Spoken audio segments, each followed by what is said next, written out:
ਇਹ ਸਾਰੇ 골ਡਨ ਦੇ ਨਾਲ ਤੇ ਨੀਲਮਾਂ ਲਾਲਾਂ ਦੇ ਨਾਲ ਇਹ ਸਾਰੀ ਬਹੁਤ ਹੱਥੀਂ ਕਢਾਈ ਕਰਕੇ ਬਹੁਤ ਹੀ ਮਿਹਨਤ ਦੇ ਨਾਲ ਉਹਨਾਂ ਮਹਾਨ ਸ਼ਹੀਦਾਂ ਨੇ ਇਹ ਪਾਵਨ ਸਰੂਪਾਂ ਦੀ ਲਿਖਵਾਈ ਕੀਤੀ ਹੈ। ਜਿੱਥੋਂ ਵੀ ਕੋਈ ਤਰੁੱਟੀ ਆਈ ਹੈ ਉਸ ਨੂੰ ਸੋਧ ਕੀਤੀ ਗਈ ਹੈ ਬਾਬਾ ਦੀਪ ਸਿੰਘ ਜੀ ਦੁਆਰਾ, ਤੇ ਇਹ ਅੱਗੇ ਜਿਹੜੇ ਅੱਖਰ ਇੱਥੋਂ ਲਗ ਮਾਤਰਾ ਰਹਿ ਗਈ ਉੱਪਰ ਉਹਨੂੰ ਦੇ ਦਿੱਤਾ ਗਿਆ। ਇੱਥੇ ਵੀ ਜਿਵੇਂ ਆੜੇ ਨਾਲ ਆਪਾਂ ਆਪ ਆ ਵੇਖ ਸਕਦੇ ਹਾਂ, ਇੱਥੇ ਵੇਖ ਸਕਦੇ ਹਾਂ, ਕਿਉਂਕਿ ਅਸੀਂ ਇੰਨੇ ਨਹੀਂ ਮਤਲਬ ਕਿ ਅਣਜਾਣ ਆ ਕਿ ਸਾਡੇ ਤੋਂ ਬਾਣੀ ਪੂਰੀ ਨਹੀਂ ਸੰਪੂਰਨ ਪੜ੍ਹ ਸਕਦੇ। ਇੱਥੇ ਵੀ ਇੱਕ ਸੁਧਾਰ ਕੀਤਾ ਗਿਆ। ਇਸ ਤਰ੍ਹਾਂ ਅਸੀਂ ਵੇਖਿਆ ਕਿ ਸਾਰੇ ਬੀੜ ਦੇ ਵਿੱਚ ਹੀ ਜਿੱਥੇ ਜਿੱਥੇ ਵੀ ਲਗ ਮਾਤਰ ਘਾਟਵਾ ਦੇ ਉਸ ਨੂੰ ਠੀਕ ਕੀਤਾ ਗਿਆ ਜਾਂ ਉੱਥੋਂ ਮਟਿਆ ਵੀ ਗਿਆ। ਇਸ ਤਰ੍ਹਾਂ ਇਹ ਆਪਾਂ ਵੇਖ ਸਕਦੇ ਹਾਂ ਜੀ। ਵਾਹਿਗੁਰੂ ਜੀ ਕਾ ਖਾਲਸਾ, ਵਾਹਿਗੁਰੂ ਜੀ ਕੀ ਫਤਿਹ। ਗੁਰੂ ਪਿਆਰਿਓ, ਖਾਲਸਾ ਪੰਥ ਦੇ ਵਿੱਚ ਇੱਕ ਕਾਫੀ ਗੱਲ ਜਿਹੜੀ ਹਮੇਸ਼ਾ ਚਰਚਾ ਵਿੱਚ ਰਹਿੰਦੀ ਹੈ ਰਾਗਮਾਲਾ ਬਾਰੇ, ਕਿ ਰਾਗਮਾਲਾ ਬਾਅਦ 'ਚ ਦਰਜ ਕੀਤੀ ਗਈ ਹੈ। ਤਾਂ ਇਸ ਦੇ ਸੰਬੰਧ ਦੇ ਵਿੱਚ ਅਸੀਂ ਕੁਠਾਲੇ ਪਿੰਡ ਆਏ ਸਾਂ, ਜਿੱਥੇ ਭਾਈ ਹਰਬੰਸ ਸਿੰਘ ਜੀ ਆਪਾਂ ਨੂੰ ਪਵਿੱਤਰ ਉਸ ਪੁਰਾਤਨ ਬੀੜ ਦੇ ਦਰਸ਼ਨ ਕਰਵਾ ਰਹੇ ਨੇ, ਤੇ ਆਪਾਂ ਵੇਖਦੇ ਹਾਂ ਕਿ ਰਾਗਮਾਲਾ ਇੱਥੇ ਦਰਜੇ ਤਾਂ ਕਿਸ ਤਰ੍ਹਾਂ ਦਰਜੇ।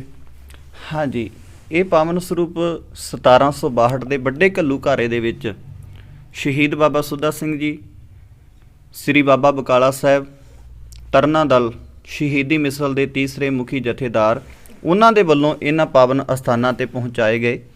ਸੋ ਆਪ ਜੀ ਦਰਸ਼ਨ ਕਰ ਸਕਦੇ ਹੋ ਕਿ ਰਾਗਮਾਲਾ 748 ਅੰਗ, ਕਿਉਂਕਿ ਪੱਕੇ ਅੰਗਾਂ ਦੇ ਵਿੱਚ ਇਹ ਪਾਵਨ ਸਰੂਪ ਦੇ ਉੱਤੇ ਅੰਕਿਤ ਕੀਤੇ ਗਏ ਨੇ।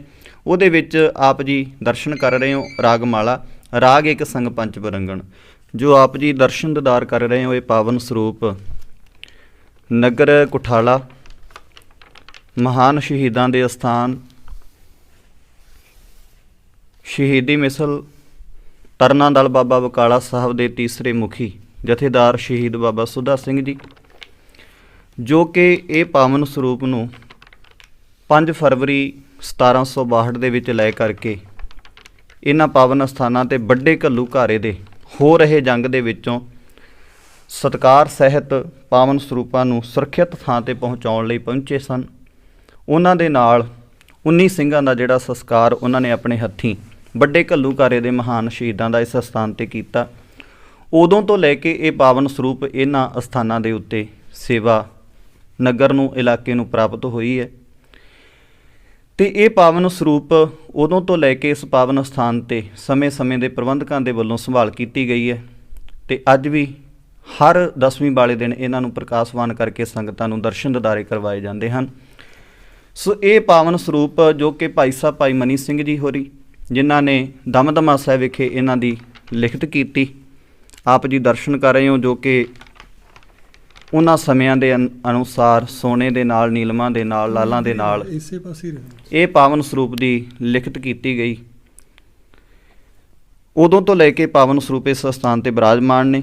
ਅਤੇ ਵੀਰ ਜੀ ਨੇ ਰਾਗਮਾਲਾ ਬਾਰੇ ਗੱਲ ਕੀਤੀ, ਜੋ ਕਿ 5 ਖੰਡਿਆਂ ਵਾਲੇ ਤੇਜਾ ਸਿੰਘ ਪਸੌੜੀਆ ਹੋਏ ਨੇ, ਜਿਨ੍ਹਾਂ ਨੇ ਰਾਗਮਾਲਾ ਦਾ ਆਪਣੇ ਸਮੇਂ ਦੇ ਵਿੱਚ ਬਹੁਤ ਜ਼ਿਆਦਾ ਵਿਰੋਧ ਕੀਤਾ।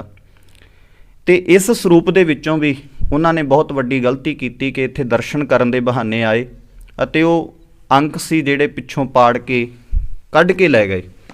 ਪਰ ਉਹਨਾਂ ਨੇ ਇਹ ਨਹੀਂ ਸੋਚਿਆ, ਕਿਉਂਕਿ ਚੋਰ ਦੇ ਪੈਰ ਨਹੀਂ ਹੁੰਦੇ, ਜੋ ਅੱਗੇ ਤਤਕਰੇ ਦੇ ਵਿੱਚ ਇਹ ਸਬੂਤ ਸੀ ਇਹਨਾਂ ਪਾਵਨ ਸਰੂਪਾਂ ਦੇ ਵਿੱਚ ਅੱਜ ਵੀ ਹੈ। ਜੋ ਵੀ ਕਿਸੇ ਦੇ ਮਨ ਵਿੱਚ ਸ਼ੰਕਾ ਹੈ ਉਹ ਆ ਕੇ ਦਰਸ਼ਨ ਕਰ ਸਕਦਾ ਹੈ। ਸੋ ਉਦੋਂ ਤੋਂ ਲੈ ਕੇ ਇਹ ਪਾਵਨ ਸਰੂਪ ਜਿਹੜੇ ਇਹਨਾਂ ਨਿਜ ਸਥਾਨਾਂ 'ਤੇ ਬਿਰਾਜਮਾਨ ਨੇ।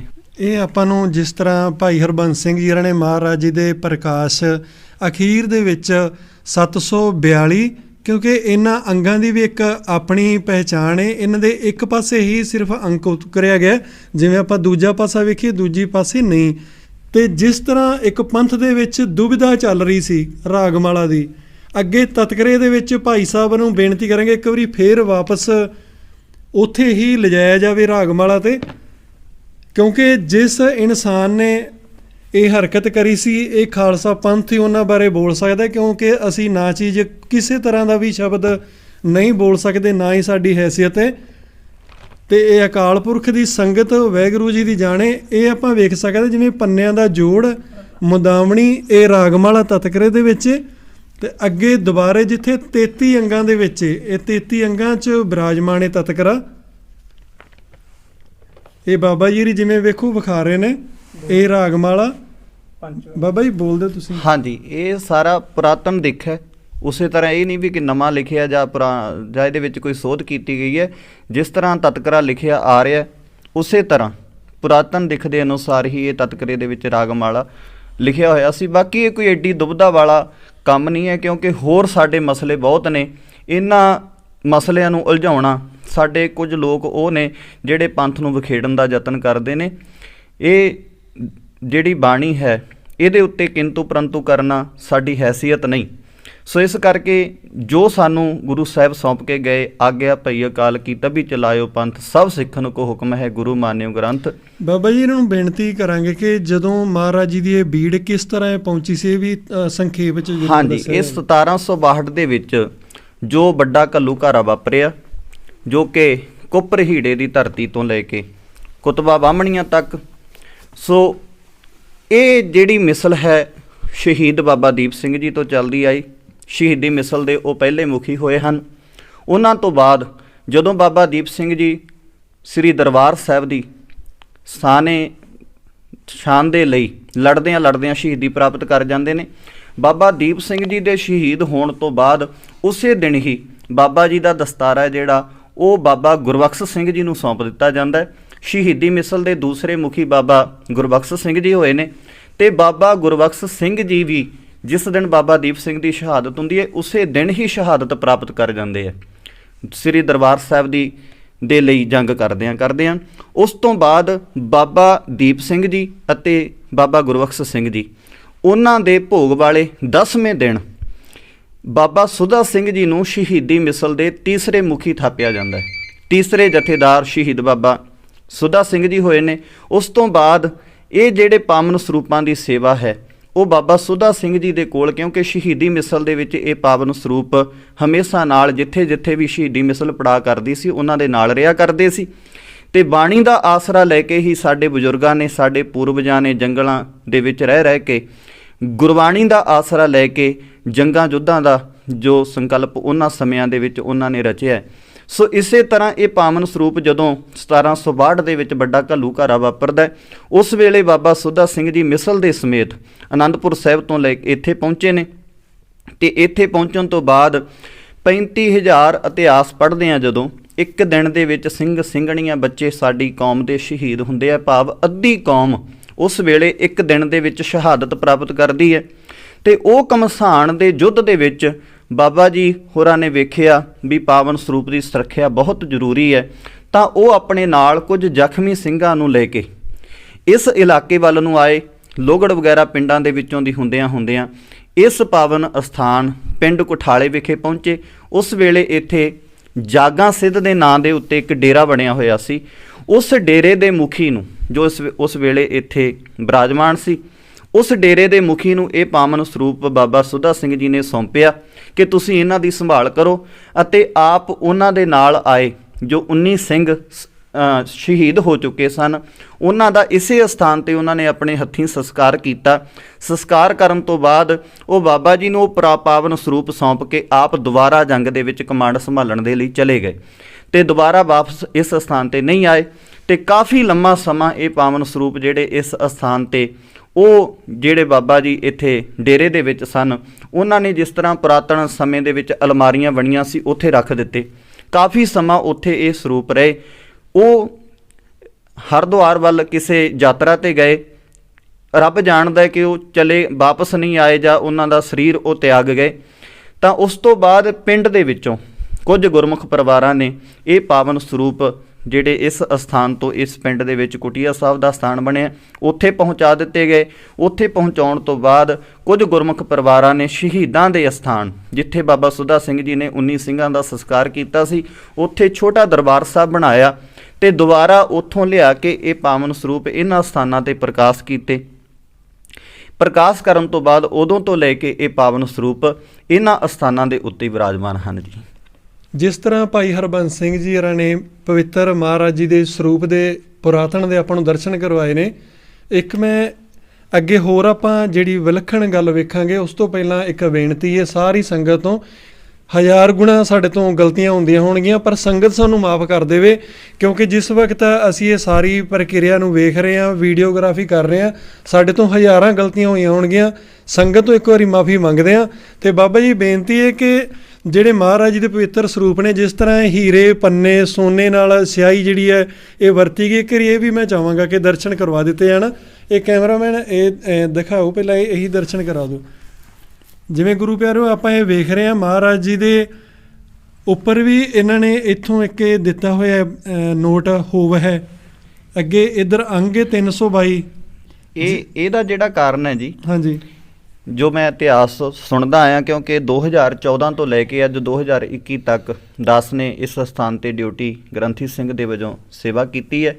ਵਿੱਚ ਦੀ ਕੁਝ ਸਮਾਂ ਵਿਦੇਸ਼ ਜਾਣ ਦਾ ਜਾਂ ਹੋਰ ਸਥਾਨਾਂ ਤੇ ਵੀ ਜਾਣ ਦਾ ਮੌਕਾ ਮਿਲਿਆ, ਤੇ ਜੋ ਇਤਿਹਾਸ ਬਜ਼ੁਰਗਾਂ ਦੇ ਕੋਲੋਂ ਜਾਂ ਪੁਰਾਤਨ ਭਾਈ ਸਾਹਿਬ ਭਾਈ ਵੀਰ ਸਿੰਘ ਜੀ ਹੋਰਾਂ ਦਾ ਲਿਖਿਆ ਹੋਇਆ ਜਾਂ ਜੋ ਵੀ ਪੜ੍ਹਿਆ, ਉਹਦੇ ਅਨੁਸਾਰ ਜਦੋਂ ਗੁਰੂ ਪਾਤਸ਼ਾਹ ਨੂੰ ਗੁਰਬਾਣੀ ਸੰਪੂਰਨ ਕਰਨ ਲਈ ਸਿੱਖਾਂ ਨੇ ਦਮਦਮਾ ਸਾਹਿਬ ਦੀ ਧਰਤੀ ਤੇ ਬੇਨਤੀ ਕੀਤੀ ਸੀ, ਤਾਂ ਗੁਰੂ ਸਾਹਿਬ ਜੀ ਨੇ ਉਸ ਵੇਲੇ ਜੋ ਪੁਰਾਤਨ ਸਰੂਪ ਸੀ, ਜੋ ਗੁਰੂ ਅਰਜਨ ਦੇਵ ਮਹਾਰਾਜ ਸੱਚੇ ਪਾਤਸ਼ਾਹ ਨੇ ਆਪ ਲਿਖਵਾਏ ਸਨ, ਉਹ ਧੀਰ ਮੱਲੀਆਂ ਦੇ ਕਬਜ਼ੇ ਵਿੱਚ ਸੀ।